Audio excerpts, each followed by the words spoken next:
vida nova. Uau. Não é assim que as pessoas falam aqui em Portugal? É assim, não? No Brasil também, né? Tá certo. Ano novo, vida nova. Né? Ano novo, vida nova. Vamos entrar no ano de 2025. Irmãos, eu posso falar para você exatamente, estou olhando para os olhos da Julieta aqui, para os olhos do André, para os olhos da Ana, que vai ser o melhor ano da sua vida. Amém. O melhor ano da sua vida. Amém. 2024 foi o melhor ano da minha vida. Olha o que aconteceu, como o Douglas falou, com a igreja aqui em Lisboa. Para aqueles que não sabem, em janeiro desse ano, éramos 0 discípulos em Lisboa. Olha o que Deus está fazendo, irmãos. Amém. O que Deus pode fazer em 2025 também. Vai ser incrível, amém? Nós temos aqui um convidado e uma convidada diretamente da igreja de Phoenix, visitando a gente hoje. São discípulos de lá. E claro que ele canta, não? Então, muito legal, muito boa sua voz. Sim, Ele faz um drive, né? Muito bom. E eu quero fazer uma retrospectiva aqui de 2024. Vamos, irmão. 2024, pessoas foram batizadas. Sim. Quem foi batizado em 2024? Uau! Uau! É metade da sala que está aqui. Que incrível! E Deus já está usando vocês como missionários em Portugal. Eu virei missionário no meu 3º ano como discípulo. Vocês já são missionários agora, isso é incrível, não? Tivemos envio da missão, então foi muito legal estar lá em Barcelona, ganhar os globos que brilham. Eu não sei onde está o seu globo, eu espero que não esteja debaixo da sua cama. Eu espero que esteja num lugar bem bonito para as pessoas verem e perguntarem o que é isso e você explicar o que é. Amém? Tivemos nosso primeiro batismo em Portugal também, que foi incrível. E foi a Gabriela que está aqui. Primeiro batismo em Portugal. Primeiro batismo em Portugal. Gente, Deus tem dado um ano incrível. Se você não acredita nisso, tem alguma coisa de errado. Vamos lá, irmão. Tem como o ano de 2025 ser ainda melhor? Impossível. Vamos lá, irmão. Olha lá em 1 Samuel 9. Ensina. 1 Samuel capítulo 9. Vamos, Lucas. Que ano incrível que Deus nos deu, amém? Vamos lá, irmão. 1 Samuel 9, versículo 1. Aqui nós vamos ler um pouco sobre a história de Saul. Se você não tem uma Bíblia, você pode perguntar para quem está do seu lado, para você ler com a pessoa, ok? Vamos. 1 Samuel 9, versículo 1 diz: Havia um homem de Benjamim, um homem rico, influente, chamado Quis, filho de Abiel, neto de Zeror, bisneto de Becorate, trineto de Afi. Ele tinha um filho chamado Saul, jovem de boa aparência. Quando eu penso em alguém de boa aparência, eu penso no Juliano. Verdade. Obrigado. Verdade. É a primeira pessoa que me lembra do Juliano. Um homem de boa aparência. Talvez não tão jovem, né? Que diz jovem. Mas de boa aparência. Sem igual entre os israelitas. Ele era o cara mais belo entre todos os israelitas. Os mais altos batiam nos seus ombros. Uau. Também não é o caso do Juliano aqui. Mas talvez o André é alto, não? Sim, vamos lá. Acho que o Juliano bate no ombro do André, né? Mas qual é o meu ponto aqui? Saul era um cara que tinha muitas coisas, muitas qualidades. Ele era jovem, ele era alto, ele era bonito. Versículo 3. A Bíblia diz: E aconteceu que as jumentas de Quis, pai de Saul, extraviaram-se, e ele disse a Saul: Chame um dos servos e vá procurar as jumentas.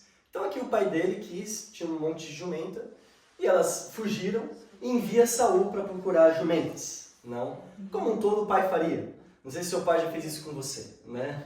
Às vezes meu pai me chamava para ajudar ele em algum negócio de 5 minutos e eu passava 12 horas lá, com um trabalho escravo. Bom, aqui o pai de Saul diz para ele procurar as jumentas. Versículo 4 diz: Eles atravessaram os montes de Efraim e a região de Salissa, mas não as encontraram. Prosseguindo, entraram no distrito de Saalim, mas as jumentas não estavam lá. Então atravessaram o território de Benjamim e mesmo assim não encontraram. Chegando ao distrito de Zuf, disse Saul ao seu servo: Vamos voltar, ou meu pai deixará de pensar nas jumentas para começar a preocupar-se conosco. O servo, contudo, respondeu: Nesta cidade mora um homem de Deus que é muito respeitado. Uau! Olha que incrível. Tudo o que ele diz acontece. Vamos falar com ele. Talvez ele nos aponte o caminho a seguir. Que incrível, não? Às vezes a gente fica esperando, lutando para algo acontecer, trabalhando, ao invés de só consultar alguém que ama Deus. Ao invés de só falar com Deus. Não. Muito mais simples, né? Às vezes quando eu vou preparar uma pregação, quando eu vou escrever, eu começo a escrever, às vezes eu posso ficar tipo 5 horas tentando escrever. Mas se eu oro antes, em 5 minutos eu já tenho todas as ideias que eu quero pregar. Por quê? Porque a oração ela facilita o seu tempo. É verdade. Sim. Ela faz as coisas acontecerem. Porque é no tempo de Deus. Versículo 7. Saúl disse a seu servo: se formos, o que lhe poderemos dar? Olha que legal o pensamento de Saúl em servir. Né? A comida de nossos sacos de viagem acabou. Não temos nenhum presente para levar ao homem de Deus. O que temos para oferecer? Parece a Evelyn falando aqui nas contribuições, né? Não tem nada, o que eu tenho para oferecer? Olha só o versículo 8. O servo respondeu: tenho 3 gramas de prata. Ali é legal. Darei isto ao homem de Deus para que ele nos aponte o caminho a seguir. Antigamente em Israel, quando alguém ia consultar a Deus, dizia: vamos ao vidente, pois o profeta de hoje era chamado de vidente. E Saúl concordou: muito bem, vamos. Assim foram em direção à cidade onde estava o homem de Deus. Ao subirem a colina para chegar à cidade, encontraram algumas jovens que estavam saindo para buscar água e perguntaram a elas: o vidente está na cidade?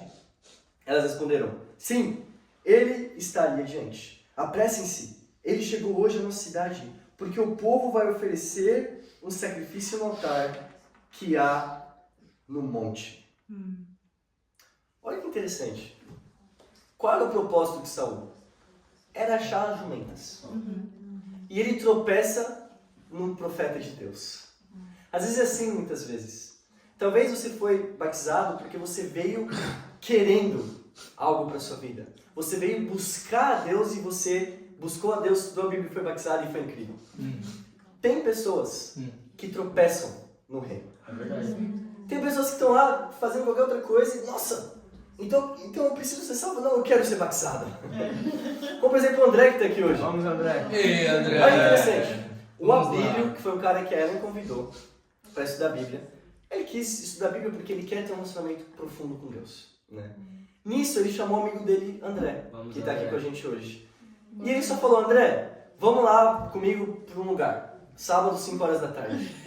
Aí o André, tá bom, eu vou. Sem perguntar nada. Chegou, era uma reunião da igreja. Tropeçou no reino. E agora ele está estudando a Bíblia e ele está mais avançado que o Abílio que estava estudando a Bíblia. Tem pessoas que tropeçam. E tudo bem. Isso ainda assim é incrível, não? Sim. Versículo 13. Assim que entrarem na cidade, vocês o encontrarão, antes que suba ao altar do monte para comer. O povo não começará a comer antes que ele chegue, pois ele deve abençoar o sacrifício. Depois disso, os convidados irão comer. Subam agora e vocês logo o encontrarão. Eles foram à cidade e, ao entrarem, Samuel vinha na direção deles, a caminho do altar do monte. No dia anterior à chegada de Saúl, o Senhor havia revelado isso a Samuel. Samuel era o profeta que Saúl queria conversar. Versículo 16. Amanhã, isso é Deus falando para Samuel. Amanhã, por volta desta hora, enviarei a você um homem da terra de Benjamim, Saúl. Unja-o como líder sobre Israel, o meu povo. Ele libertará o meu povo das mãos dos filisteus. Atentei para o meu povo, pois o seu clamor chegou a mim. Uau. Imagina isso. Você vai procurar jumenta e se torna líder de Israel. Incrível. Foi isso que acontece com Samuel. Versículo 17. Quando o profeta Samuel viu Saul, o Senhor lhe disse: este é o homem de quem lhe falei. Ele governará o meu povo. Saul aproximou-se de Samuel na entrada da cidade e lhe perguntou: por favor, pode me dizer onde é a casa do vidente? Respondeu Samuel: eu sou o vidente. Vá na minha frente para o altar, pois hoje você comerá comigo. Amanhã cedo eu lhe contarei tudo o que você quer saber e o deixarei ir. Uau, imagina isso. Se você quiser saber qualquer coisa, o vidente vai falar para você. Versículo 20. Quanto às jumentas que você perdeu há 3 dias, não se preocupe com elas. Já foram encontradas. E a quem pertencerá tudo o que é precioso em Israel, senão a você e a toda a família de seu pai? Uau. Ele foi buscar jumentas do seu pai e voltou com tudo em Israel pertencendo a ele. Uau. Por quê? Porque Saul se tornaria o líder do povo de Israel. Incrível. Versículo 21. Vamos lá, irmão. Saul respondeu: acaso não sou eu um benjamita, da menor tribo de Israel? E não é o meu clã o mais insignificante de todos os clãs da tribo de Benjamim? Por que estás me dizendo tudo isso? Uau. Qual que é a questão? Saul não teve fé. A gente acabou de ler que Saul era belo, alto, o pai dele tinha jumentas, tinha posses de coisas. Ele era um cara incrível, um cara jovem, um cara que tinha um futuro inteiro para ele, mas ele era alguém inseguro. Uau. Mas não sou eu apenas um menor das tribos de Israel, eu sou de Benjamim, dos menores clãs das menores tribos de Israel. Uau. Primeiro ponto. Algo precisa faltar para que nada lhe falte. Algo precisa faltar sempre na sua vida para que nada lhe falte. O que significa isso? Sempre vai faltar alguma coisa. Sempre. Vai ser dinheiro, vai ser emprego, vai ser qualquer... Você nunca vai estar satisfeito com o que você tem. É verdade. Porque a única coisa que dá satisfação para nós é Deus. Sim. Você pode ser o cara mais belo, mais alto, mais rico, mais não sei o quê. Se você não tem Deus, algo sempre vai faltar para você. As pessoas geralmente culpam o ano de 2024 como motivo porque as coisas que elas se dispuseram a fazer não aconteceram. Esse ano de 2024 eu não aprendi tal língua, porque foi o ano de 2024, eu não consegui fazer. Esse ano de 2024 eu não perdi tantos quilos, ou não ganhei tantos quilos para alguns como eu, porque foi o ano de 2024, né? Eu não consegui fazer por causa disso, né? E não tomar responsabilidade pelo que acontece. Muito bom, irmão. Esse ano de 2024 eu escrevi 22 metas, Uau. em 2023 para 2024. Eu cumpri 13 Amém. das 22. Ainda muito, não, né? Faltaram 9, né? Mas 13 foram cumpridas. Mas às vezes a gente pode pensar como Saul pensava. Saul pensava, se eu fosse uma das maiores tribos de Israel, até faria sentido eu ser rei. E você pode pensar, se eu tivesse um marido que me escuta, talvez sim eu seria uma pessoa melhor para Deus. Se eu tivesse uma mulher mais submissa, talvez sim mas sempre vai faltar algo na sua vida, é verdade? Se eu tivesse tanto dinheiro, se eu fosse um discípulo já há 10 anos, eu teria mais experiência, não, como o Danilo aqui, que tem muita experiência. Se eu tivesse um trabalho bom como o Douglas, se eu tivesse a beleza do Juliano, aí a vida seria diferente. Algo sempre vai faltar. É verdade.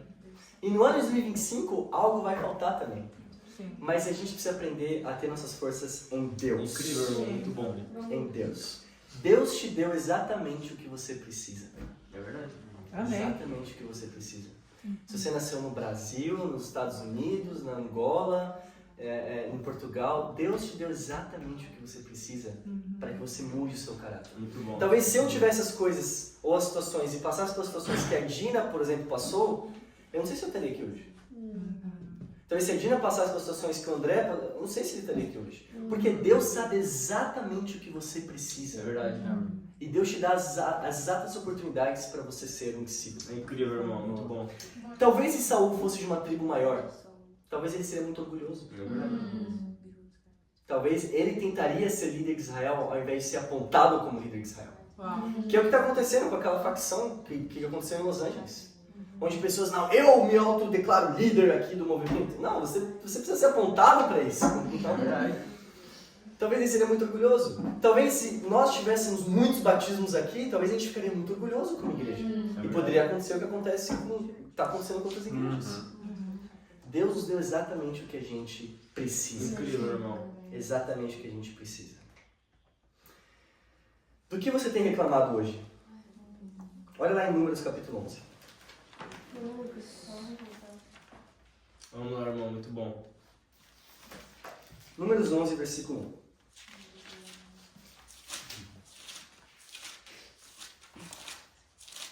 1. Aconteceu que o povo começou a queixar-se das suas dificuldades aos ouvidos do Senhor. O que acontece aqui? O povo de Deus começa a reclamar. Exatamente. Quando Deus os ouviu, a sua ira acendeu-se, e fogo da parte do Senhor queimou entre eles e consumiu algumas extremidades do acampamento. Deus detesta reclamações. Irmãos, eu sei que é difícil estar num time missionário. Eu sei que é muito difícil. É difícil para mim. E eu sou muitas vezes tentado a reclamar. Em Londres, eu só ia para os cultos, sentava na cadeira e ponto. Em São Paulo, eu só ia para os cultos, sentava. Às vezes a gente tinha que fazer ofertas ali, a gente tinha que cantar uma música, mas era tão bom. Sim, mas a gente não pode ter um coração de quem reclama. É verdade. Deus te deu essa oportunidade para você crescer aqui Incrível, irmão. em Lisboa. Use essa oportunidade. Um dia vai acontecer isso. Um dia a gente vai ter tanta gente aqui no culto que você vai ser responsável por uma musiquinha do culto e vai ser ótimo. Amém. Incrível.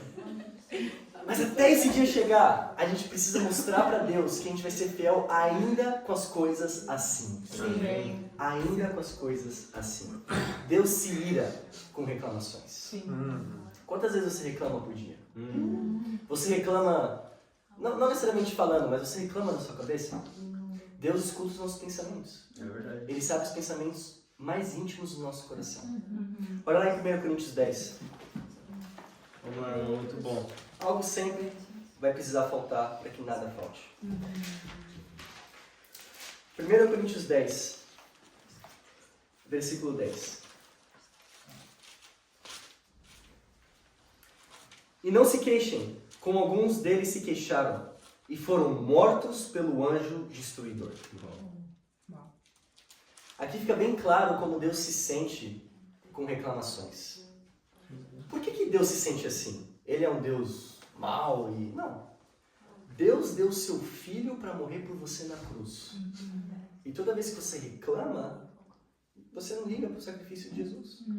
Por isso que ele se ira. É verdade. Incrível, irmão. O sacrifício de Jesus já é o suficiente. A gente não precisaria nem estar aqui hoje, entende? Já é o suficiente, mas Deus nos deu essa oportunidade para usarmos ela para Ele. Paulo aqui ele relembra alguns cristãos do que aconteceu no Antigo Testamento, para que eles parassem de murmurar. Reclamar é achar que você merece receber as bênçãos de Deus. Reclamar é dizer que o sacrifício de Jesus Cristo não é suficiente. Eu preciso de mais alguma coisa para estar bem e por isso que eu vou reclamar. Você não precisa falar para reclamar. Às vezes acontece na igreja, você pode pensar... Sabe aqueles pensamentos intrusivos? Nossa, o Lucas não está usando uma gravata hoje. Que falta de excelência dele. Nossa, aquele cabelo daquela irmã. Nossa, aí a gente pode pensar em coisas assim. Entende? Mas Deus sabe os pensamentos do nosso coração. A conversa mais íntima, mais sincera que você pode ter com alguém é com você mesmo. É a conversa mais sincera. Você pode, com o seu melhor amigo, com qualquer pessoa aqui, você pode falar o que for, mas o que você realmente acredita é o que você fala para você mesmo. Muito bom. Por isso eu quero que nós exponhamos tudo isso à luz, para começarmos 2025 bem com Deus, amém? Se algo faltou em 2024 e você só pensa em reclamar sobre 2024, ontem eu assisti uma retrospectiva sobre 2024 no YouTube. A retrospectiva YouTube é do canal Nostalgia, né? Nossa, que horrível! Só coisa ruim. Só tinha notícias ruins, mortes e terremotos e não sei o que. Nada bom, entende? Mas existe uma solução se 2024 for ruim. A solução é você fazer uma lista de 50 coisas pelas quais você foi grato em 2024. 50 coisas pelas quais você foi grato em 2024. E vai chegar talvez na 20ª e você não vai conseguir mais. Mas é aí que está o exercício. Para você se forçar a ter um coração grato perante a Deus, amém? E depois disso, eu quero que todos nós aqui escrevamos uma lista com 5 objetivos e metas para 2025. Não precisa ser 22, como eu fiz, senão você vai fazer metade disso. Vai ficar triste. Faz apenas 5.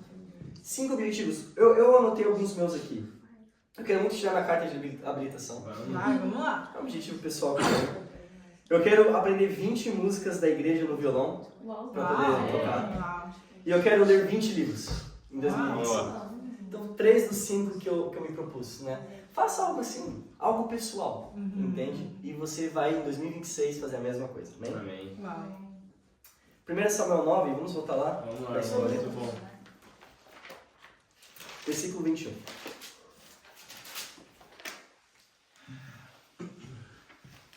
A Bíblia diz: Saul respondeu: Acaso não sou eu um benjamita, da menor das tribos de Israel, e não é meu clã o mais insignificante de todos os clãs da tribo de Benjamim?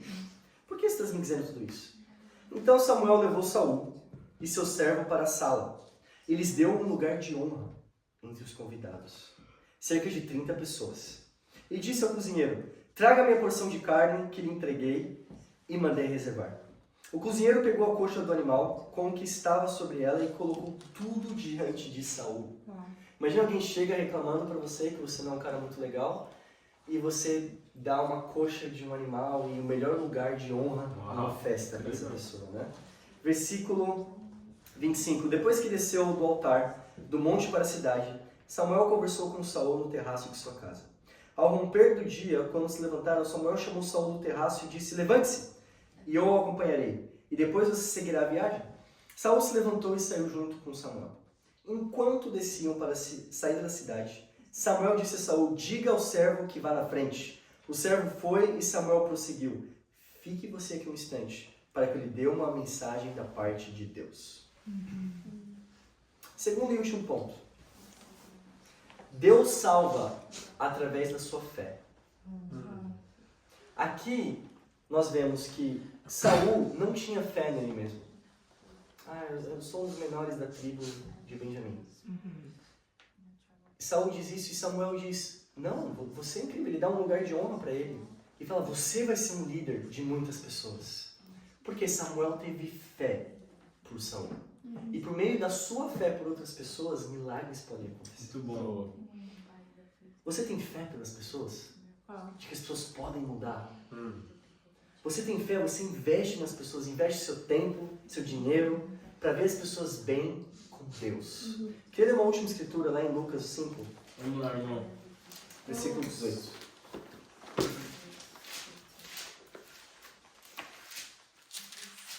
Lucas 5, 18.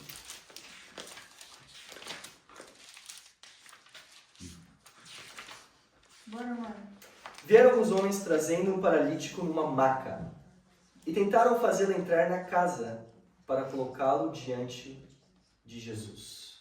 Jesus estava aqui numa casa, imagina a cena comigo. Ele estava numa casa e veio um homem paralítico, mas tinha uma multidão lá. Então, em vez de trazerem o paralítico por trás, porque não ia conseguir trazer e carregar o paralítico até Jesus, olha a ideia que eles tiveram. Versículo 19.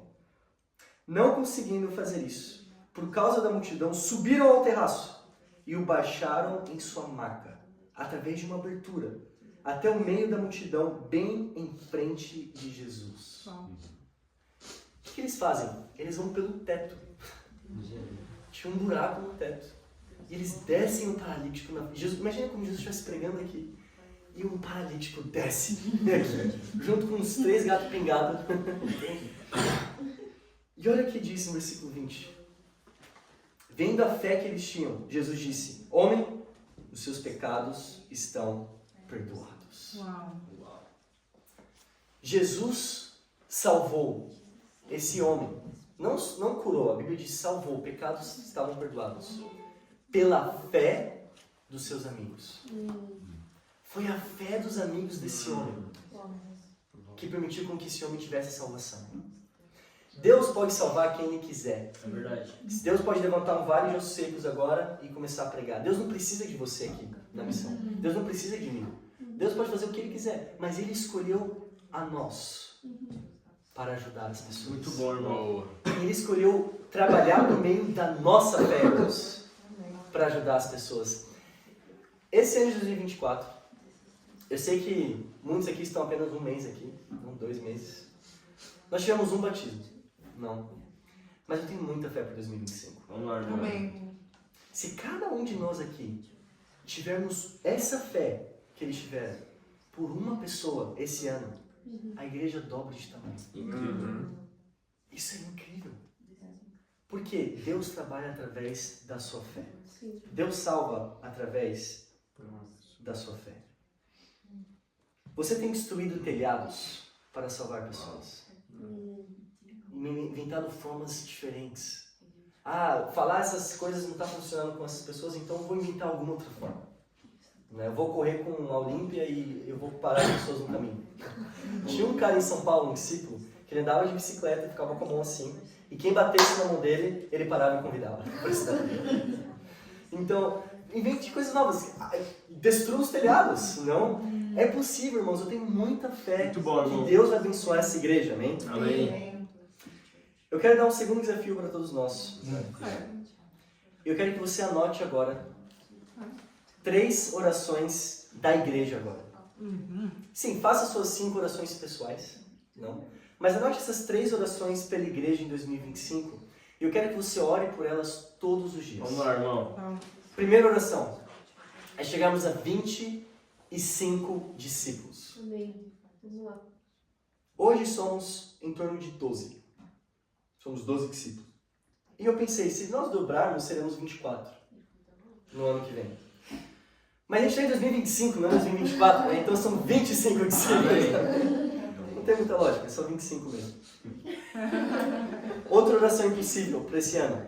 Dia 9 de fevereiro temos o nosso culto inaugural. Uau! Vamos ter discípulos da Europa vindo para cá. Vai ser um culto incrível, irmãos. Sim. E eu quero que cada um de nós oremos por 50 pessoas nesse culto inaugural. 50 pessoas presentes. Amém. Tem um poeta português que muitos aqui conhecem, Fernando Pessoa. Yeah. Ele diz, não é o ano novo que tem que ser melhor. É você que tem que fazer um ano novo melhor. Uau. Feliz ano novo a todos. E para Deus já todas as glórias. Amém. Amém. Boa, Lucas.